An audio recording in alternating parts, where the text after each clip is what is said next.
Celluloid के सितारे।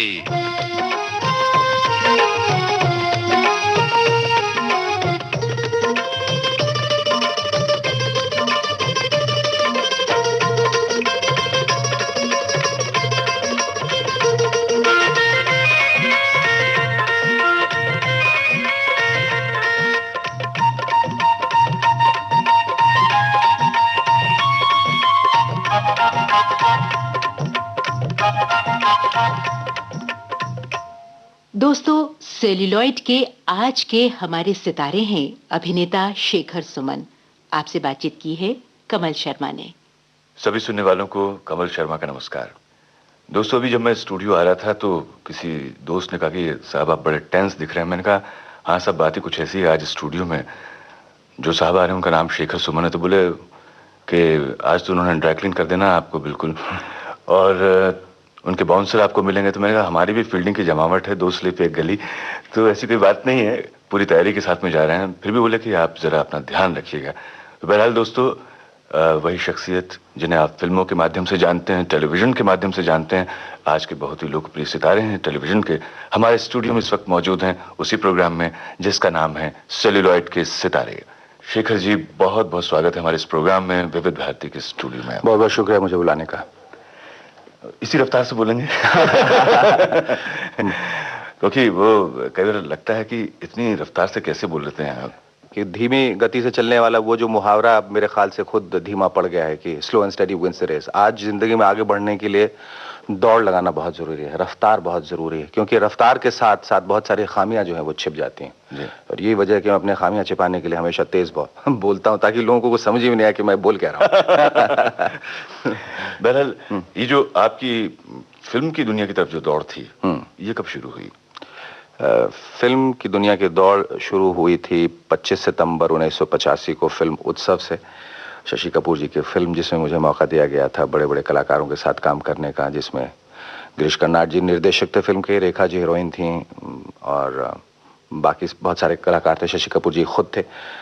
और आज 15 साल हो गए मेरे करियर के फिल्म और टेलीविज़न और थिएटर में। मैं वापस अब थिएटर भी कर रहा हूँ, तो मेरे ख्याल से जहाँ से शुरुआत की थी वहाँ वापस आ गया। Clock has turned full circle. ये जो पहली फिल्म का अनुभव हर एक कलाकार के लिए बहुत ही महत्वपूर्ण होता है। पहली बार वो कैमरा फेस करते हुए और एक उसकी नई शुरुआत होने जा रही होती है, और मन में कई तरह की आशंकाएं भी होती हैं कि पता नहीं लोग उसके काम को कैसे लेंगे, और कई बार वो आत्मविश्वास की भी बात आती, कभी दिखता है फिर बनता है। आपके साथ क्या स्थिति थी जब वो पहली बार आपको? बिल्कुल वही स्थिति थी जो एक न्यू कमर की होनी चाहिए, और अगर वो नहीं होता तो मुझे अपने आप पे शक होने लगता कि मैं नर्वस क्यों नहीं हूँ, क्या मैं न्यू कमर नहीं हूँ।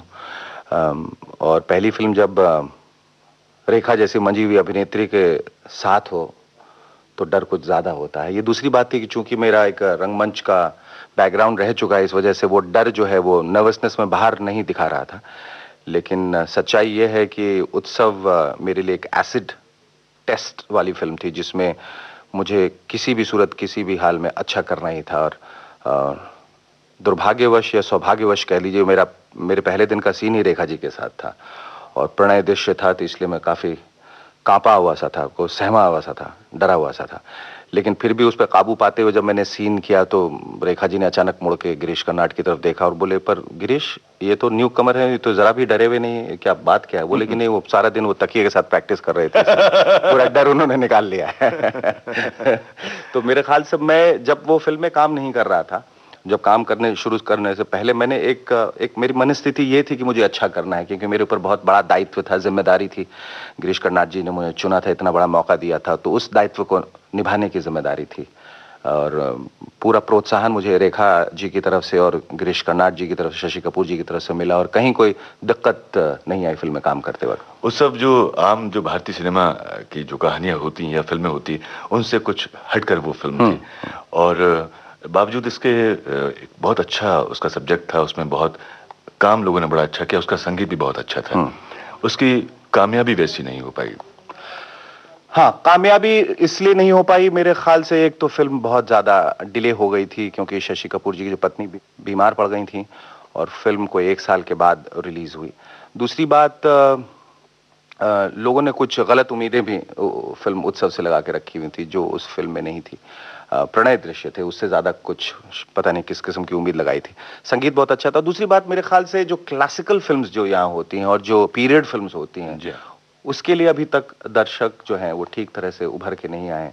लेकिन आज के ज़माने में 15 साल के बाद उत्सव एक क्लासिक बन चुकी है। जब लोग उसे टेलीविजन पे देखते हैं या जब दोबारा रिलीज होती है तो पहली दफ़ा से ज़्यादा उन्हें अच्छा लगता है। शेखर जी, चूंकि उत्सव का जिक्र चला है और ये हमारे इस कार्यक्रम की एक रस्म भी है कि हम जिनको आमंत्रित करते हैं वो अपनी पसंद के गाने भी इस प्रोग्राम में सुनवाते हैं, और उत्सव के संगीत की जब बात चली उसमें गाने भी बहुत अच्छे थे।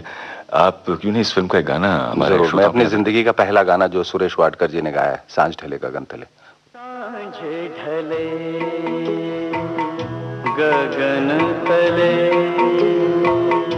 सांझ ढले गगन तले, हम कितने एकाकी छोड़ चले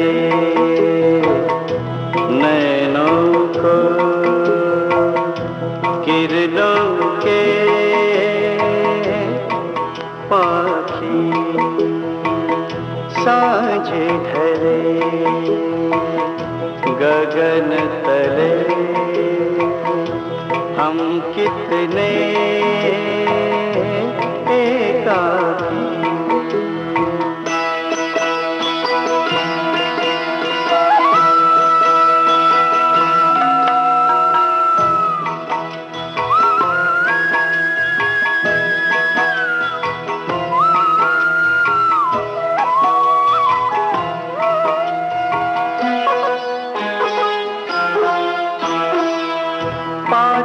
की जाली से झांक रही थी कलियां, पाती की जाली से झांक रही थी कलियां, गंध भरी गुनगुन में मगन हुई थी कलियां।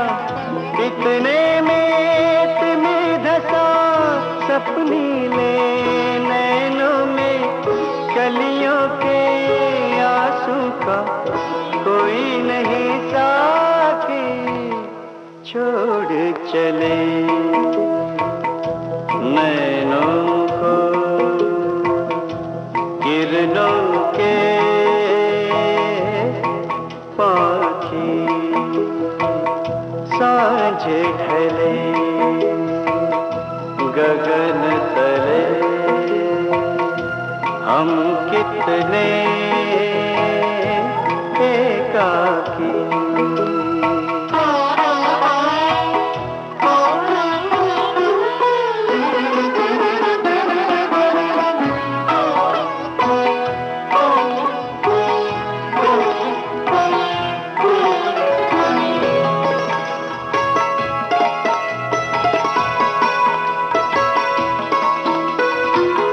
जुगनू का पट ओढ़े आएगी रात अभी, जुगनू का पट ओढ़े आएगी रात अभी।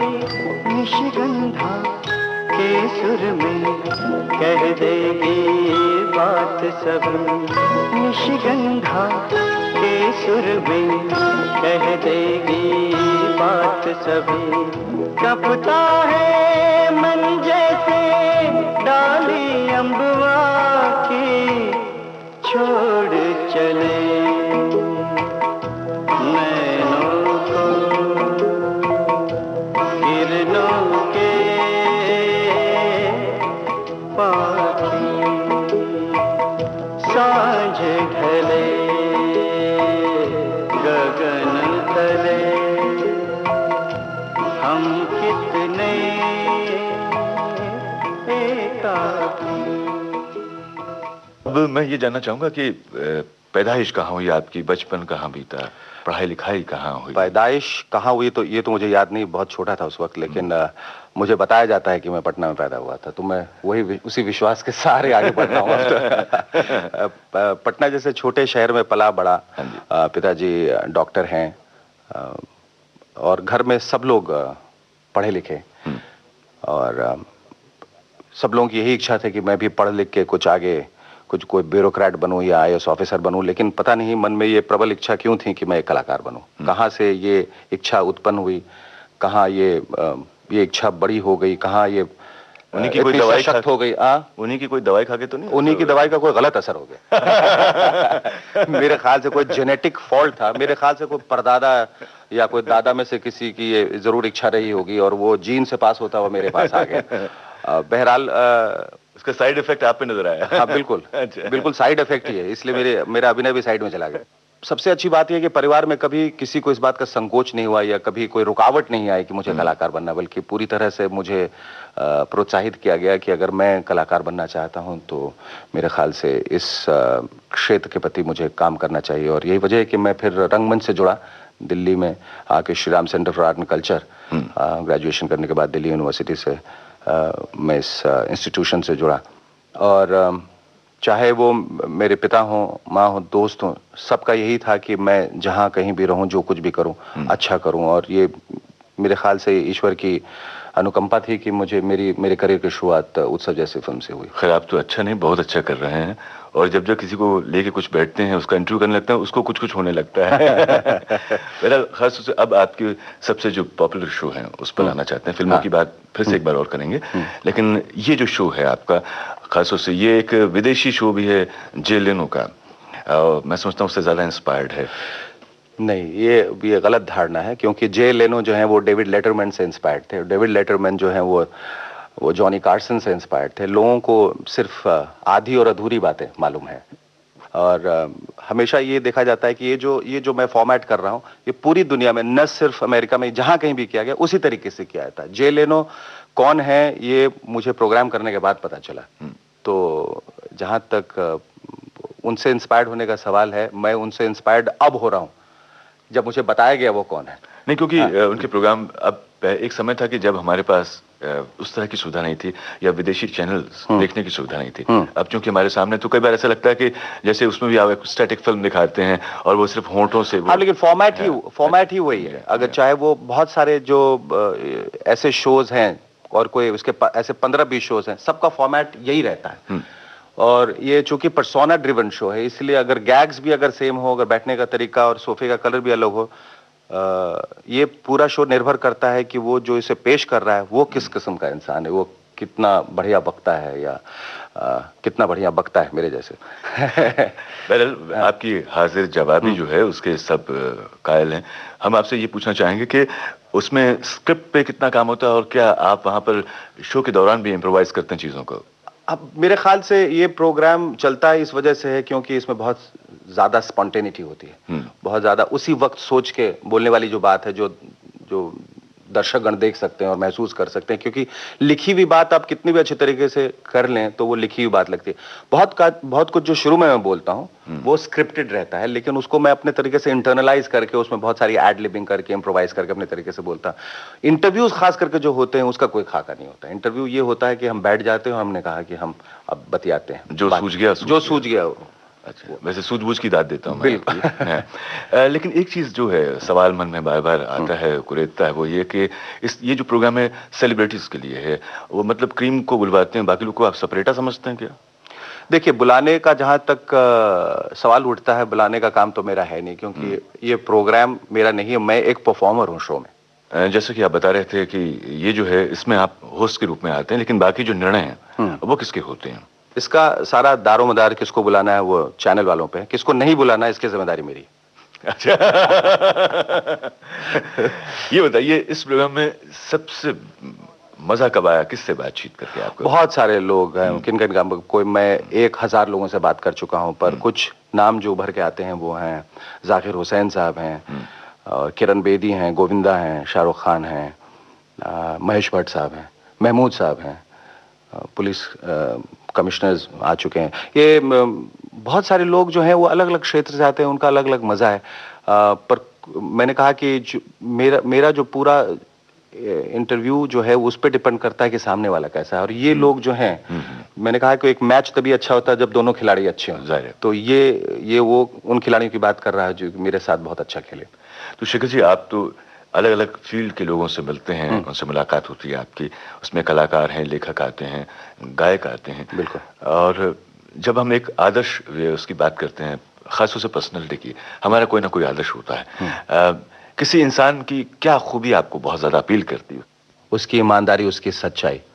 मेरे ख्याल से कहीं ना कहीं ईमानदारी एक ऐसी चीज है जो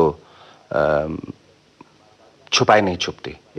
ईमानदारी एक ऐसी चीज है जिसके बारे में आप झूठ नहीं कह सकते। आपकी सच्चाई जो हमेशा उभर के आती है। एक झूठ बोलने वाला इंसान जो सच बोलने की कोशिश कर रहा है, उसका झूठ कहीं ना कहीं दिख जाता है। मेरे ख्याल से ईमानदारी जैसे मेरे लिए आदर्श हैं अटल बिहारी वाजपेयी जी। मेरे ख्याल से कहीं ना कहीं जब वो खड़े होकर बोलते हैं तो उनकी सच्चाई, उनकी ईमानदारी उनकी बातों में दिखती है, और वो मुझे सबसे ज्यादा प्रभावित करती है। अच्छा, एक चीज मैं और पूछना चाह रहा था आपसे। वैसे आए हैं, शक्ल से तो बड़े आप सीधे साधे दिखते हैं, बड़े मैं हूँ, भोले भाले से दिखते हैं। हाँ। लेकिन जिस तरह की शैतानियां आप टीवी सेट पे करते हैं और जिस तरह से छेड़खानी करते हैं, उनको तंग करते हैं, बचपन में भी और कॉलेज के दिनों में भी ऐसी सब चलता था आपका?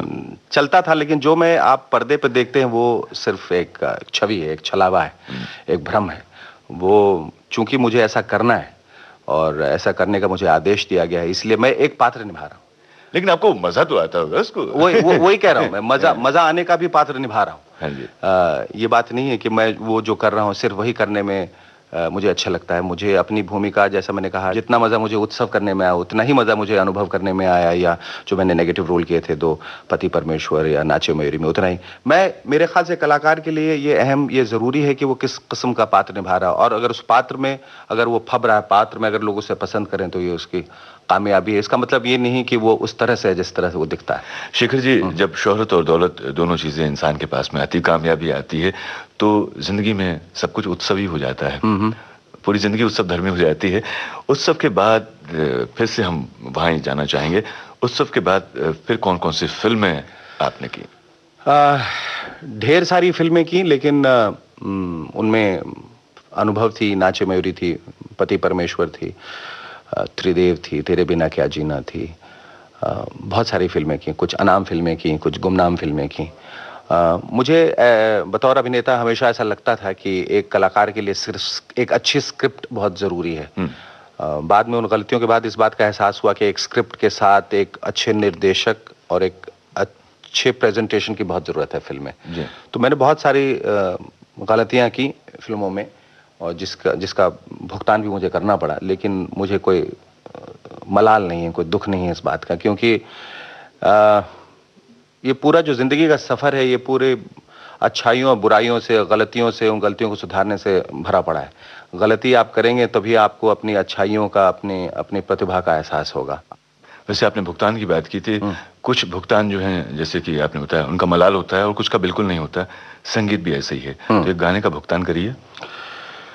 गाने का भुगतान, हाँ, हकीकत, अगर चूंकि शब्द निकल आया है तो मैं हकीकत फिल्म का ही एक गाना सुनाना चाहूंगा अपने दर्शकों को। मैं ये सोच के उसके दर से उठा था।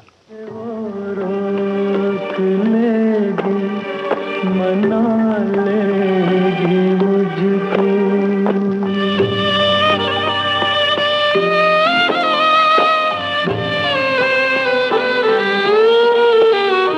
हवा में लहराता आता था दामन के, दामन पकड़ कर बिठा लेगी मुझको।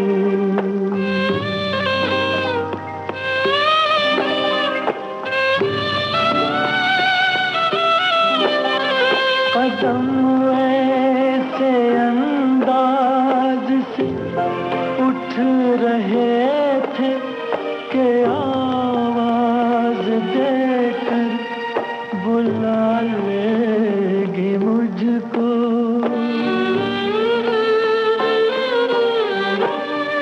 मगर उसने रोका न, उसने मनाया न, दामन ही पकड़ा न, मुझको बिठाया न, आवाज ही दी न, वापस बुलाया मैं आहिस्ता आहिस्ता बढ़ता ही आया, यहाँ तक के उससे जुदा हो गया मैं, यहाँ तक के उससे जुदा हो गया मैं, जुदा हो गया मैं, जुदा हो गया मैं, जुदा हो गया मैं, जुदा हो गया। ऐसा नहीं कि आप यहाँ से जब जाएंगे हमारे स्टूडियो से तो फिर यही कुछ गाते हुए, मन में कुछ बोलते हो जाएंगे, मैं ये सोच के उनके दर से उठा था। देखिए, फिल्म जो है वो सबका एक गोल होता है, खास उससे जितने भी कलाकार होते हैं उनका सपना होता है कि बड़े पर्दे पर वो अपना कमाल दिखाएं, और उसके बाद में और ज्यादा वो चाहते हैं कि उसमें अपने आप को परिमार्जित करते हुए एक ऐसी मकाम पर पहुंचे जहां पर लोग उनको याद रखें। और टेलीविजन के भी इस बीच जब उस ऑफर आते हैं तो बड़े सोच समझ करके वो निर्णय लेते हैं कि भाई जाएं या ना जाएं, मैं इधर जाऊं या उधर जाऊं, बड़ी मुश्किल में किधर जाऊं। ये जो बाद में टेलीविजन की तरफ मुड़ गए, रास्ता जो मेरे ख्याल से कलाकार के लिए रास्ता टेलीविजन या थिएटर या फिल्म की तरफ जाने वाली बात नहीं है। कलाकार के लिए जरूरी हो जाता है कि वो किस तरह का काम कर रहा है। अगर तो उसे अच्छा काम फिल्मों में नहीं मिल रहा है तो ये जरूरी हो जाता है कि वो उस अच्छे काम के लिए किसी और तरफ जाए।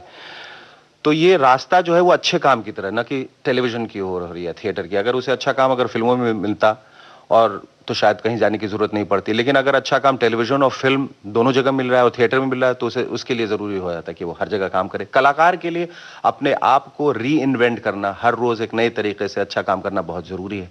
इसी वजह से जब मुझे ऐसा लगा कि जब मुझे फिल्मों में उस तरह का काम नहीं मिल रहा जो जिसके मैं काबिल हूं, जो मुझे मिलना चाहिए, तो मैंने उस तरफ वो रास्ता अपनाया जहां मुझे काम अच्छा मिलना चाहिए। वो अब टेलीविजन था, वो रंगमंच भी हो सकता था, कुछ और भी हो सकता था, लेकिन टेलीविजन पे आने के बाद मुझे लगा ये वो जगह है जहां एक कलाकार के लिए एक शोकेस बहुत अच्छा है, जहां वो अपनी प्रतिभा के विभिन्न अंगों का प्रदर्शन कर सकता है और एक साथ लाखों करोड़ों लोगों तक पहुंच सकता है एक वक्त। जी, जैसे कि अभी शुरू में एक आपके शो के संदर्भ में ही एक बात आई थी, आपने कहा था कि फॉर्मेट जो होता है उसका, अगर ये शो कहीं पर भी किया जाए एक तरह का होगा।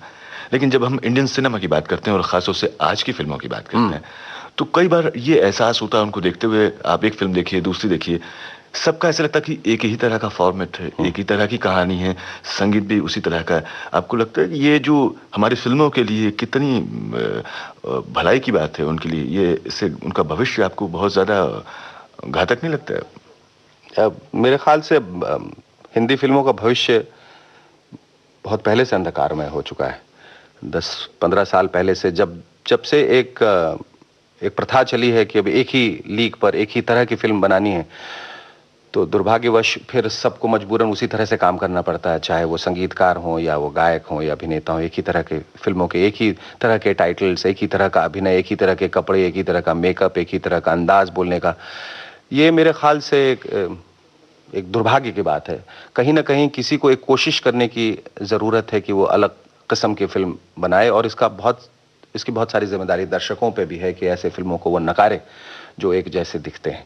कुछ फिल्में जो बुरी होती हुई चल जाती हैं इस वजह से निर्देशक जितने होते हैं, निर्माता होते हैं, डिस्ट्रीब्यूटर्स होते हैं, उन्हें एक इनकरेजमेंट मिल जाती है कि मुझे फिर इसी तरह की फिल्म बनानी चाहिए।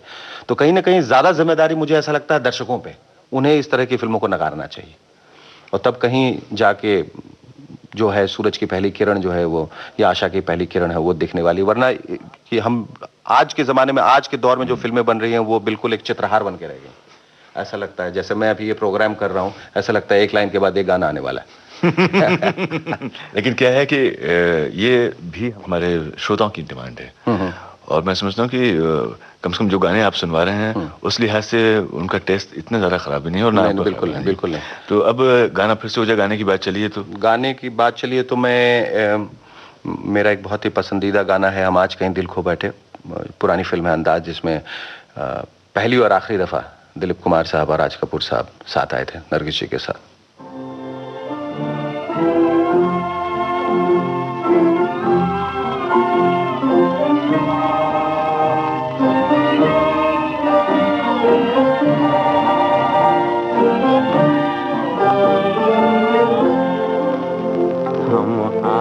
कहीं दिल खो बैठे हम आज कहीं, हम आज कहीं दिल खो बैठे हम आज कहीं। यूं समझो किसी के हो बैठे, यूं समझो किसी के हो बैठे हम आज कहीं।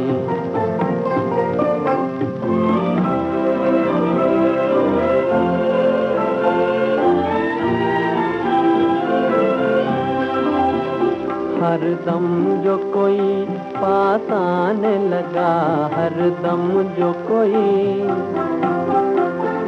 बेदुल्फत के समझाने लगा, बेदुल्फत के नजरों से नजर का टकराना, नजरों से नजर का टकराना था दिल के लिए एक अफसाना, था दिल के लिए एक अफसाना।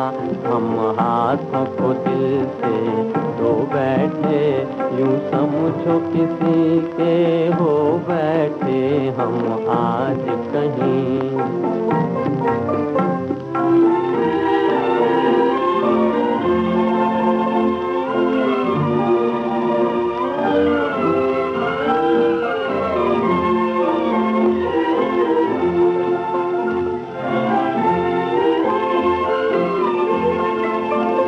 आँखों में समाया कोई मगर, कौन आया किसी को क्या ये खबर। आँखों में समाया कोई मगर, कौन आया किसी को क्या ये खबर। पूछो तो यही है उसका पता हो, पूछो तो यही है उसका पता। चंचल नैना और शोख अदा, चंचल नैना और शोख अदा। हम दिल की नैया डुबो बैठे, यूं समझो किसी के हो बैठे हम आज कहीं, दिल खो बैठे हम आज कहीं। शेखर जी, इन गीतों का अंदाज और ये कह लें कि हमारी फिल्मों का अंदाज भी पूरी दुनिया में बहुत अलग किस्म का है, क्योंकि उसमें गाने होते हैं। और कभी आपको लगता है कि ये जो गाने हैं ये कहानी के प्रभाव को कभी कभी रोक देते हैं या अनावश्यक उनमें पिरोए जाते हैं? बिल्कुल सही है, बिल्कुल सही है। ये चूंकि अपने आप में एक इंडस्ट्री बन चुकी है, म्यूजिक इंडस्ट्री, इस वजह से मैंने कहा कि बहुत अनावश्यक जैसे दबाव जो है, प्रेशर्स डिस्ट्रीब्यूटर्स डालते हैं डायरेक्टर्स पर, और इस वजह से कई बार आप देखेंगे कि हालात ऐसे हैं नहीं, कोई ऐसी कोई वजह नहीं है कि वो गाने डाले जाए और गाने डाल दिए जाते हैं, और ये पूरी कहानी के प्रवाह को, उसकी धारा को रोकते हैं। कुछ एक फिल्में जो है वो एक्सपेरिमेंटल तौर पे जो बनी थी, जैसे कानून, या एक फिल्म आई थी राजेश खन्ना साहब की जो यश चोपड़ा ने, इत्तेफाक आई थी, फिर मेरे ख्याल से सुनील दत्त साहब की, हाँ यादें, हाँ। तो वो ज्यादा एक्सपेरिमेंटल लेवल पे थी, उसमें फिर एक ही एक्टर था और वो बाकी लोग ढूंढते रहे कब तक एंट्री होगी, तब तक दी एंड हो गई फिल्म। मेरे ख्याल से गाना जरूरी है, क्योंकि लोगों का ये कहना है, अब लोगों का ये एक्सक्यूज हो जाता है कि भाई जो हमारी ये प्रथा रही है, हमारी संस्कृति है कि जब भी कोई त्योहार होता है, जब भी कुछ हमारी जिंदगी में खुशी मनाते हैं तो गाने के साथ मनाते हैं। लेकिन ये कोई जरूरी नहीं कि हर वक्त गाना ही गाया जाए, कभी बोल के भी इजहार किया जा सकता है, कभी कविता के जरिए, कभी शेर व शायरी के जरिए, कभी बातचीत के जरिए भी बहुत सारा जो है भावनाओं की अभिव्यक्ति की जा सकती है। इसलिए मेरे ख्याल से गानों पे कंट्रोल करना, उस पर संयम जरूरी है। दोस्तों, आपके रेडियो की सुई है विविध भारती चैनल पर और आप सुन रहे हैं कार्यक्रम सेल्यूलॉइड के सितारे। आज आप सुन रहे हैं अभिनेता शेखर सुमन और कमल शर्मा की बातचीत। शेखर साहब, जब हम टेलीविजन की बात करते हैं, अब इसने भी एक इंडस्ट्री का रूप ले लिया है और इसको इसमें लाइमलाइट में ज्यादा वक्त नहीं हुआ, अभी एक तरह से विकासमान है। और टेलीविजन के भी ज्यादातर जो सब्जेक्ट्स हैं या तो फिल्म बेस्ड होते हैं, उस तरह की जो एक प्योर एंटरटेनमेंट की बात उसमें की जाती है, जैसे सिर्फ उसको इसी मकसद से अपने दर्शकों तक पहुंचना है, और वो भी खास तौर से शहरी या महानगरी जो दर्शक होते हैं। ऐसे लगता है कि हमारा जो ग्रामीण दर्शक है वो उनकी लिस्ट से गायब है, उसके लिए कुछ नहीं है। आप क्या इस बारे में कहेंगे? न सिर्फ ये सिर्फ फिल्म की बात नहीं है, टेलीविजन की बात नहीं है, हर कहीं अब देखिए आज कहीं भी आप आईटी के क्षेत्र की बात करते हैं, कंप्यूटर टेक्नोलॉजी की बात करते हैं, देश की इकोनॉमिक पॉलिसी की बात करते हैं, किसी भी वो आप देखेंगे कहीं ना कहीं वो घूम फिर के वो महानगरों से जाके जुड़ जाता है। वहाँ जो लोग रहते हैं, जो अमीर लोग हैं, जो ऊपर के तबके के लोग हैं, उनसे ही जाके जुड़ जाता है। जो गांव में हैं लोग, जो आप कह रहे थे, जो ग्रामीण दर्शक हैं, उनका हमेशा कभी ख्याल नहीं रखा जाता, क्योंकि जो कंज्यूमर है वो ज़्यादातर शहर में बसा हुआ है। वो मिडिल क्लास जो है वो शहर में बसा हुआ है। जो पैसा एडवर्टाइजिंग का रेवेन्यू आता है वो सब यहीं से आता है, इसलिए उनके टेस्ट का ज़्यादा ख्याल रखा जाता है। और जहाँ तक आप बता रहे थे कि बहुत सारे जो फिल्म बेस्ड प्रोग्राम्स होते हैं टेलीविजन में, ये बात नहीं है मेरे ख्याल से। बहुत लोगों ने कोशिश भी की है एक्सपेरिमेंट लेवल पे बहुत सारे अलग अलग किस्म के प्रोग्राम बनाने की टेलीविजन पे, और वो सफल भी हुए हैं। लेकिन हाँ, कहीं ना कहीं बहुत सारे फिल्म बेस्ड प्रोग्राम्स भी हो जाते हैं, जिसकी कोशिश की जा रही है जो टेलीविजन में लोग हैं कि वो ना बनाया जाए। कोई फिल्म तो अपने आप में चल ही रहा है, कोई ज़रूरी नहीं है कि वो उसको टेलीविजन में दिखाया जाए। लेकिन अफसोस की बात यह है कि कुछ बजट इस किस्म के होते हैं टेलीविजन में कि चाह कर भी बहुत ज़्यादा एक्सपेरिमेंट नहीं किया जा सकता। लेकिन अभी फिर से एक थोड़ा सा और बदलाव आया है, और वो बदलाव, जैसे आपने बाजार की बात की, बाजार का दबाव लगातार रहता है, और खासतौर से इन माध्यमों पर तो बहुत ज़्यादा है। अब एक दूसरी तरह की दौड़ शुरू हुई है, जिसमें वो करोड़ों के इनाम और खासतौर से नकद इनाम की बात है। ये जो एक तरह की स्पर्धा है, ये टेलीविजन को कहाँ ले जाएगी? ये इसे रसातल में ले जाएगी मेरे ख्याल से। ये एक अच्छा ट्रेंड नहीं है मेरे ख्याल से। जहाँ तक देखिए, यहाँ इतनी मुफलिसी, इतनी गुर्बत, इतनी गरीबी है, वहाँ करोड़ों की बात करना ही गलत है। आधे लोग तो के पास तो टेलीविजन सेट्स ही नहीं है, और वो उसके बाद जब इतने करोड़ों की बात सुनते हैं जहाँ तक उनकी पहुँच नहीं है, तो उनकी अपनी जो कुंठा है, वो संतरास, वो कितनी बढ़ जाने वाली है आप सोच सकते हैं।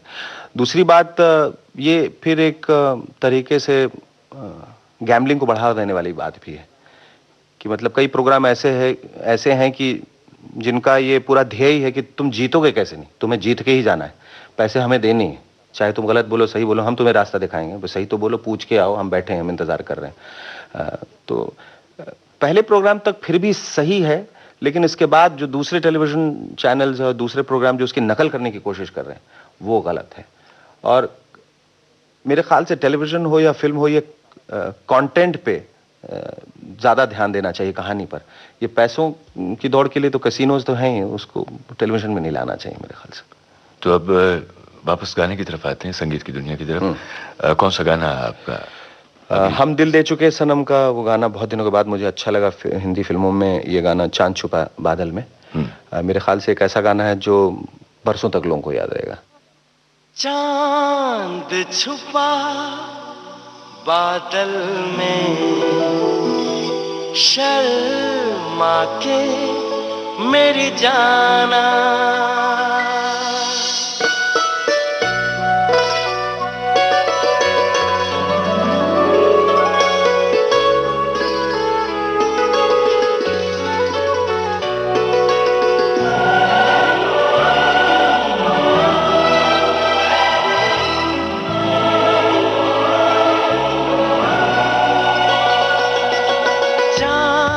छुपा बादल में, शर्मा के मेरी जाना, सीने से लग जा तू, बल खा के मेरी जाना।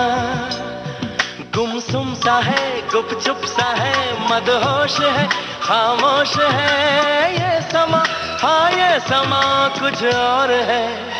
ओ हो चांद छुपा बादल में, शर्मा के मेरी जाना, सीने से लग जा तू, पल खा के मेरी जाना।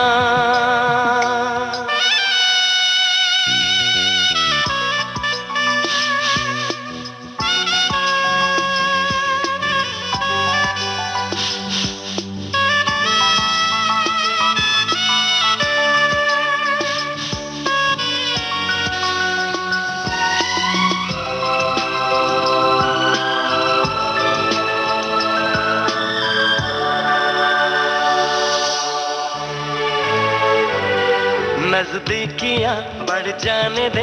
अरे नहीं बाबा नहीं, अभी नहीं नहीं नहीं। ये दूरियां मिट जाने दे। अरे नहीं बाबा नहीं, अभी नहीं नहीं नहीं।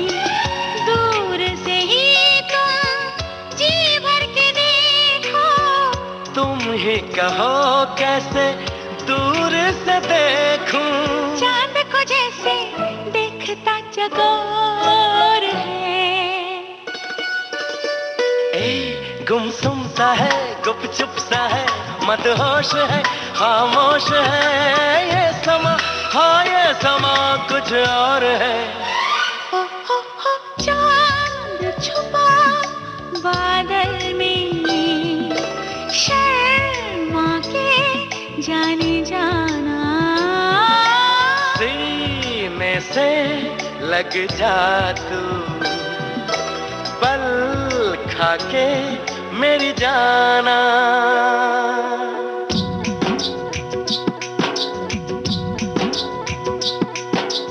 आजा रे आजा चंदा के, जब तक तू ना आएगा। सजना के चेहरे को देखने ये मन करता जाएगा।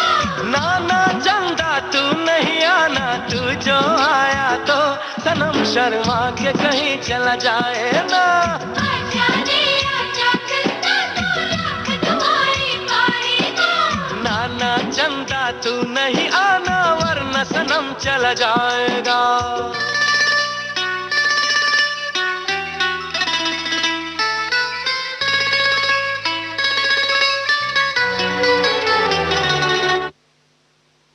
छुप जाने दे। अरे नहीं बाबा नहीं, बाबा नहीं नहीं नहीं। जुल्फों में तू खो जाने दे। अरे नहीं बाबा नहीं, अभी नहीं नहीं नहीं।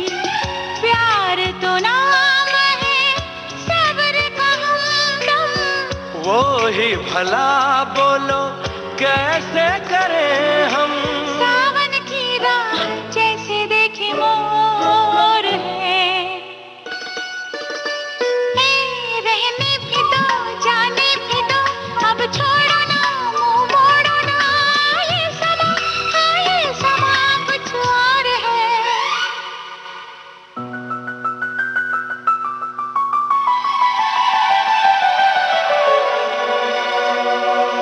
आपको जब फुर्सत मिलती है कभी तो वो किसके साथ गुजारते हैं? संगीत के साथ, किताबों के साथ? मैं अपने सपनों के साथ गुजारता हूँ। मैं अक्सर जो मुझे खाली वक्त जो मिलता है, मैं बहुत ही आलसी किस्म का इंसान हूँ। शाही आलसी। हाँ बिल्कुल। और मैं सोना ज्यादा पसंद करता हूँ। फिर भी दिन में इतना ज्यादा काम हो जाता है कि उसके बाद कोई इच्छा नहीं रह जाती कि मैं बाहर घूमूं या पढ़ूं देखूं। तो नींद चुरानी पड़ती है? बिल्कुल बिल्कुल नींद चुरानी पड़ती है।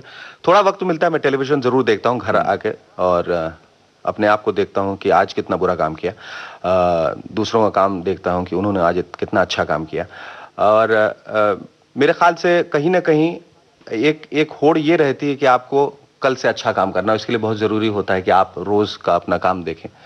और चूंकि मेरे लिए सौभाग्य की बात है कि मैं एक ऐसा प्रोग्राम कर रहा हूं जो मुझे रोज़ करना पड़ता है, और रोज़ करने का प्रेशर आप समझ सकते हैं कि रोज़ आपको दर्शकों के सामने खड़े होकर उनसे बातचीत करनी है, उनके दिलों तक पहुंचना है, उन तक बहुत सारी बात पहुंचानी है। उसके लिए बहुत कड़ी मेहनत करनी पड़ती है। तो मेरा जो काफ़ी सारा जो खाली वक्त है इस सोच में निकल जाता है कि कल मुझे क्या करना है, कैसे करना है। तो होमवर्क आप इस पे पूरा करें? हाँ, लगातार वो बिल्कुल एक सेकंड नेचर की तरह वो हो गया है कि मुझे हमेशा, क्योंकि मैंने कहा है कि बहुत बड़ी जिम्मेदारी है कि मैं लाखों करोड़ों दर्शकों तक रोज पहुंचने की कोशिश कर रहा हूं। यहाँ हिंदुस्तानी दर्शक जब एक ही हफ्ते में या एक ही घंटे में लोगों से ऊब जाते हैं, मैंने कहा ये मेरे लिए सौभाग्य की बात है कि आज 500 एपिसोड के बाद भी उन्होंने मुझे मौका दिया कि साहब आपने तो ये किया कि लोग वैसे घंटे बजाओ तो दरवाजा ना खोलें, आप तो दिल में बैठ गए उनके एकदम आसन जमा के। नींद तो आपको कम मिलती है, लेकिन आप सपने बहुत देखते हैं। और आपने कहा कि मैं ऐसे मतलब मुझे जिज्ञासा है कि वो कौन से सपने हैं, क्योंकि जिस मकाम पर आप हैं वहां पर इंसान के बहुत सारे सपने पूरे हो चुके होते हैं, जो उसकी इच्छाएं होती है वो उन्हें पा चुका होता है। ये कौन से सपने हैं? देखिए, सपनों की सबसे बड़ी खूबसूरती ये होती है कभी पूरे नहीं होते। एक सपना खत्म होते ही दूसरा सपना उससे उभर के आ जाता है। बचपन में बहुत सारे सपने थे, मैं कलाकार बनूंगा, अपना घर, अपनी गाड़ी, अपना आइलैंड, अपना देश, अपनी दुनिया होगी। सपने की शुरुआत एक छोटे से साइकिल से होती है। मुझे एक साइकिल मिल जाए तो बहुत अच्छा होगा, भगवान मुझे एक साइकिल दिलवा दो। साइकिल के बाद ये होता है कि मुझे एक मोटरसाइकिल मिल जाती है, इसके बाद मेरे सपने पूरे हो जाएंगे, मुझे कुछ नहीं चाहिए। मोटरसाइकिल के बाद होती है कि एक सेकंड हैंड कार मिल जाती है, मतलब कार मैंने नहीं चलाया, गाड़ी मिल जाती है। वो कार के बाद होते है मुझे एक नई गाड़ी मिल जाए, नई गाड़ी के बाद मुझे उससे अच्छी गाड़ी मिल जाए, उससे महंगी गाड़ी मिल जाए, उससे बड़ी गाड़ी मिल जाए। सपने कभी खत्म नहीं होते। एक घर मिल जाए, मैं 2 बेडरूम तो थोड़ा छोटा पड़ रहा है मेरे ख्याल से, एक 3 बेडरूम हॉल मिलता है, भगवान इसके आगे कुछ नहीं मांगा। उसके बाद लोग कहता है अगर 2 फ्लोर मिल जाते तो मैं डुप्ले फ्लैट बना लेता, बहुत अच्छा होता। भगवान एक बंगला मिल जाए तो साथ में बहुत अच्छा। अच्छा, बंगला तो मिल गया, इसमें इसका जो कंपाउंड है थोड़ा छोटा है। अगर मेरे 10 गाड़ियां पाकर, सपने कभी पूरे नहीं होते। मुझे ये रोल मिल गया, मुझे वो रोल मिल गया। सपने हाँ, पत्नी के मामले में खत्म हो जाए कि एक मिल जाए दूसरी न मिले तो बेहतर है, पर बाकी मामलों में सपने जो हैं कभी खत्म नहीं होते। और सपनों की खूबसूरती यही है कि उन सपनों के सहारे ही इंसान हमेशा आगे बढ़ते चला जाता है। बहुत सारे सपने जो मैंने देखे थे बहुत पूरे हुए, बहुत मटिया मेट भी हो गए, बहुत पूरे होने वाले हैं, बहुत शायद पूरे नहीं होंगे, पर शायद यही एक सपना है कि एक दिन ये सारे सपने पूरे होंगे। उन्हीं सपनों के आधार पर मैं आगे चला जा रहा हूँ। कोई ऐसा सपना तो नहीं कि फिल्म वगैरह डायरेक्ट करें और कोई वो सपना नहीं, वो तो हकीकत होगा। एक्टिंग से हटके कोई नहीं, ये सारी चीजें मेरे ख्याल से देखिए, चाहे मैं वो एंकरिंग करूं या एक्टिंग करूं या डायरेक्शन करूं या प्रोडक्शन करूं, ये सब एक ही फील्ड से, एक ही क्षेत्र से जुड़ी हुई चीजें। ये अलग अलग चीजें मैं कभी मान के ही नहीं चलता। मैं निर्देशन को अलग अभिनय से नहीं मानता, क्योंकि जब कलाकार अभिनय करता है तो उसका एक आंख जो है या उसका दिमाग का एक हिस्सा जो है वो निर्देशन की तरफ भी रहता है। वो एक निर्देशक भी है, वो खुद का भी निर्देशन कर रहा है। इसलिए निर्देशन अभिनय से अलग नहीं है, प्रोडक्शन से अलग नहीं है, और किसी चीज से अलग नहीं। जितनी सारी चीजें जो जुड़ी हुई हैं, कॉस्ट्यूम से लेके संगीत से लेके, सब चीज का ज्ञान ध्यान जो है वो कलाकार को होना चाहिए। शेखर जी सपनों की बात की है, और चाहे वो कवि हो, शायर हो, वो हमारे सपनों को गाने की शक्ल देता है, उसे अभिव्यक्त करता है और उनमें रंग भरता है। बिल्कुल। तो हम चाहेंगे कि अब कोई ऐसा ही रंग भरा गीत आपकी पसंद का हमारे श्रोताओं तक पहुंचे। बिल्कुल, और रंग भरा गीत मेरे ख्याल से वो हर की जिंदगी में आता है, और हर की जिंदगी में बारिश होती है। उस बारिश में वो खूबसूरत सी लड़की की कल्पना करता है, जिसे वो देखता है, जिसे वो चाहता है कि उसके साथ में कुछ और 4-5 रोमांटिक गाने गाऊं या शेर शायरी करूं। बरसात की रात का ये गाना जिंदगी भर नहीं भूलेगी, वो बरसात की रात। जिंदगी भर नहीं भूलेगी वो बरसात की रात, एक अनजान हसीना से मुलाकात की रात, जिंदगी भर नहीं भूलेगी।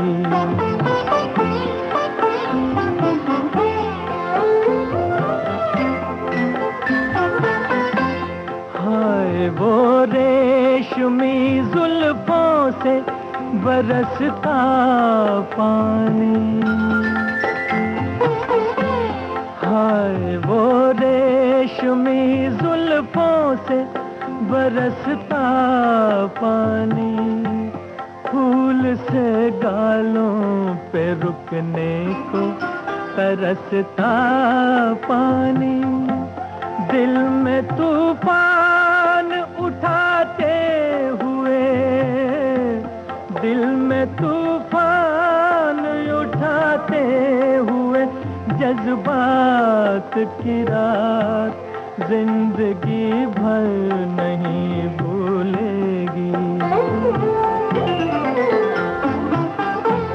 डर के बिजली से अचानक वो लिपटना उसका,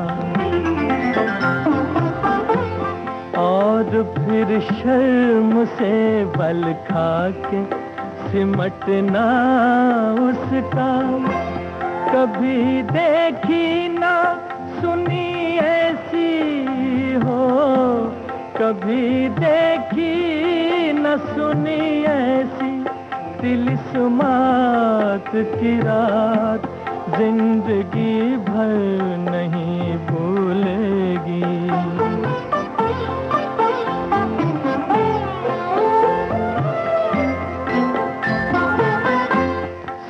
सुर्ख आंचल को दबा कर जो निचोड़ा उसने, सुर्ख आंचल को दबा कर जो निचोड़ा उसने, दिल पे जलता हुआ एक तीर सा छोड़ा उसने।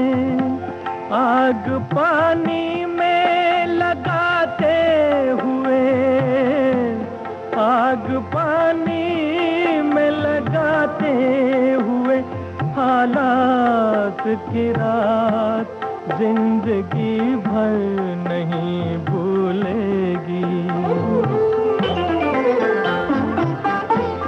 मेरे नगमों में जो बसती है वो तस्वीर थी, वो नौजवानी के हंसी ख्वाब की ताबीर थी। वो आसमानों से उतर आई हो, आसमानों से उतर आई थी जो रात की रात जिंदगी भर नहीं भूलेगी। वो बरसात की रात जिंदगी भर नहीं भूलेगी।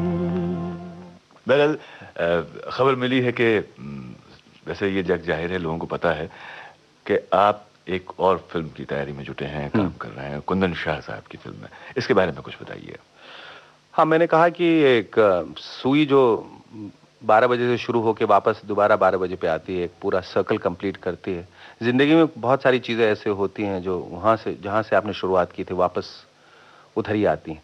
आदमी अपने जड़ों की तरफ भागने की कोशिश करता है। मैंने शुरुआत फिल्मों से की थी और हमेशा चाहूँगा कि फिल्म का एक अहम हिस्सा बन के रहूँ। और मैंने कहा कि मुझे कुछ दुखद कुछ सुखद अनुभव हुए थे फिल्मों में, और कुछ कड़वे अनुभव की वजह से मैं फिल्मों से जुड़ा नहीं रहा बहुत वक्त तक। लेकिन जब कुंदन शाह जी ने ये कहा और ये बात मुझसे कही कि वो मुझे फिल्में लेना चाहते हैं, तो मुझे लगा कि अब वक्त आ गया है कि मुझे दोबारा फिल्में करनी शुरू कर देनी चाहिए। उनकी फिल्मों से मैं बहुत मुतासिर हूँ, प्रभावित हूँ, जाने भी तो यारों से लेके कभी हाँ कभी ना तक। और एक बड़े ही मंजे हुए कुशल और सशक्त निर्देशक हैं। जब मेरे शो में आए तो पहले तो मैंने उनका इंटरव्यू लिया, बाद में जब उन्होंने ये बात जाहिर की कि वो एक सब्जेक्ट पे काम कर रहे हैं, तो मैंने ये इच्छा जाहिर की कि मैं उसकी कहानी सुनना चाहता हूँ। कहानी सुनने के बाद मुझे ऐसा लगा कि ये रोल हाथ से नहीं जाने देना चाहिए, ये रोल मुझे जरूर करना चाहिए। ये रोल क्रीम रोल है? हाँ, ये 2 हीरो की कहानी है, जिसमें एक सुनील शेट्टी साहब कर रहे हैं, एक मैं कर रहा हूँ, साथ में रवीना टंडन है। मेरे लिए खुशी की बात है कि मैं चंद उन कलाकारों के साथ काम कर रहा हूँ जिनके साथ मुझे काम करने की इच्छा थी। रवीना, सुनील वगैरह, ये सब इनके साथ। और एक अलग फिल्म की दुनिया, एक अलग दुनिया है, एक अलग माध्यम है, ये तो मानना ही पड़ेगा। इसलिए उसका एक अलग नशा है। और कुंदन जी, जैसे मैंने कहा कि एक बहुत ही सुलझे हुए निर्देशक हैं, इसलिए अब इसका असर क्या होता है, इसका क्या प्रभाव पड़ता है मेरी जिंदगी पर, दर्शकों की जिंदगी पर, ये तो मुझे नहीं मालूम। लेकिन बहरहाल मुझे काम करने में बहुत अच्छा लगा। अच्छा, इसमें वो कॉमेडी जैसी कोई उसी तरह की फिल्म है। मतलब उसकी फिल्म की जो आत्मा है, जो फिल्म की जो स्पिरिट है, वो बिल्कुल उसी तरह से है। एक फार्स के लेवल पे, ब्लैक कॉमेडी जो होती है, जिससे लोग शायद ज्यादा वाकिफ नहीं, लेकिन फिल्म देखेंगे तो जान जाएंगे कि इस तरह की भी कॉमेडी होती है, जहां सिर्फ नाड़ा निकाल के या केले के छिलके फिसलना ही कॉमेडी नहीं, कुछ उससे आगे बढ़ के भी एक शब्दों की कॉमेडी भी होती है, एक ख्यालों की कॉमेडी भी होती है। उस तरह की ये फिल्म है जहाँ एक दूसरे लेवल पे, व्यंग के लेवल पे है।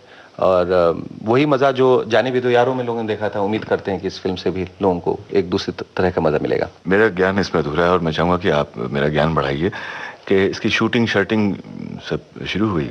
शर्टिंग तो आजकल फिल्मों में रही नहीं ना। अच्छा। सिर्फ शूटिंग होती है। बहरहाल इसकी शूटिंग यहाँ भी हुई है, बाहर हमने किया, लंदन में इसकी शूटिंग की, स्कॉटलैंड में किया, नॉर्थ वेल्स में किया।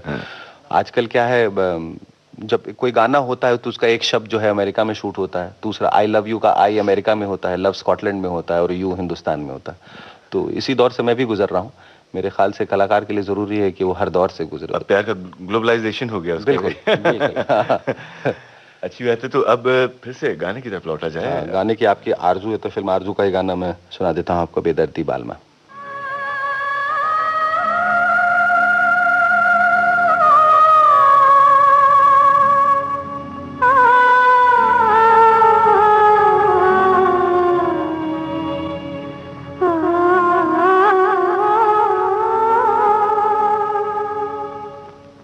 बेदर्दी बालमा तुझको मेरा मन याद करता है, बेदर्दी बालमा तुझको मेरा मन याद करता है, बरसता है जो आँखों से वो सावन याद करता है, बेदर्दी बालमा तुझको मेरा मन याद करता है।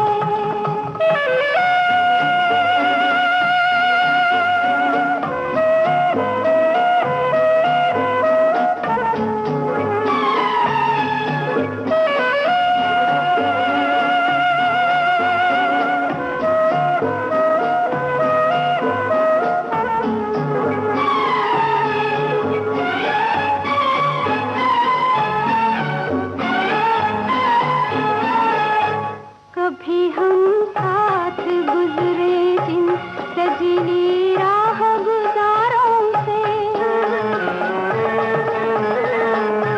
खिजा के भेस में गिरते हैं अब पत्ते चनारों से, ये राहें याद करती है, ये गुलशन याद करता है, बेदर्दी बालमा तुझको मेरा मन याद करता है, बरसता है जो आँखों से वो सावन याद करता है, बेदर्दी बालमा तुझको मेरा मन याद करता है।